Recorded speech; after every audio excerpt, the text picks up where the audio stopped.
Page 182. Here's what we've covered so far. First day, the psychology, success psychology. Second day, fundamentals of marketing and of entrepreneurship, okay? And at the end of the day, I showed you some success stories of online marketing to inspire you, some examples. We kicked off today with some more examples and also the different models that exist about how to make money on the internet. We then followed up with the 24 success principles for making money on the internet. And now we're going to get into the meat of it, which is just the step-by-step approach. You find the market, you find the niche. You create the product for the market. You create the system, the buying environment where people from that market will buy the product. It's in this box here, in this conversions process. And then you direct the traffic. Okay, let's get started. Page 182. How to create, promote, and profit from highly lucrative info product business systems that set you financially free. You know what? I couldn't settle on what title to use, so I put all three titles in there. Okay. You got on page 183. Why I love info products. I covered this yesterday. Think about it, guys. Think about the leverage that's available to you. By leverage, I mean how much one person can do.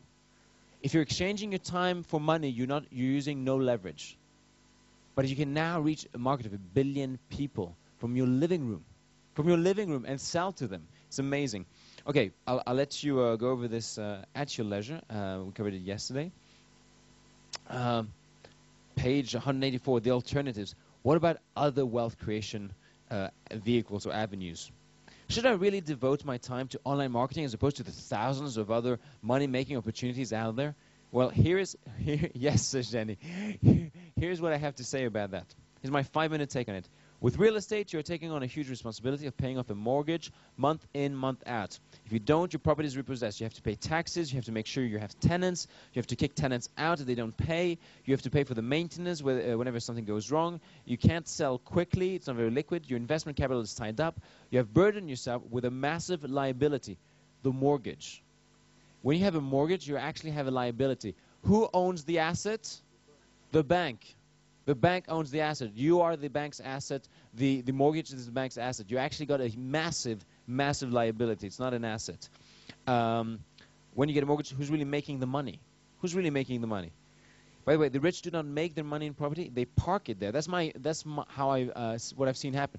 The rich do make a lot of money in property, but what happens is they make it from their cash flow from business, and then they park it for tax reasons in property. That is my experience of it, and I'm sure you'll get 1,000 other real estate people saying, no, that's the best way to get cash from banks and make money fast and all of that. Fantastic. If you're lucky, that your property brings in a positive cash flow of a couple $100 a month. A couple $100 a month from online from a business, that is nothing. That is nothing compared to what you can do with online marketing.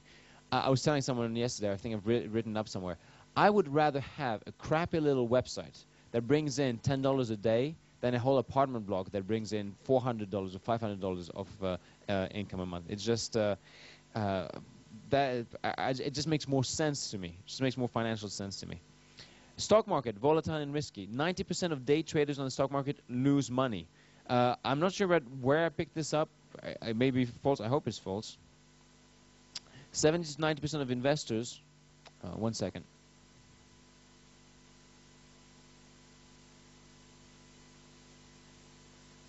Sorry about that. 79% of investors they're not losing money, but they don't really make much money on the stock market. By the way, did you know this? I know for a fact that 10% of traders or investors make 90% of the returns on the stock market. Now, an outstanding investor like Warren Buffett has averaged a 24% per annum return on his investment. 24%. I laugh at that. Compared to what you can get from marketing, from proper scientific marketing, where you're testing and tracking everything. You're testing that for every $1 that you spend on marketing, you make $4.3567 as a return. Now, that's what I'm excited about.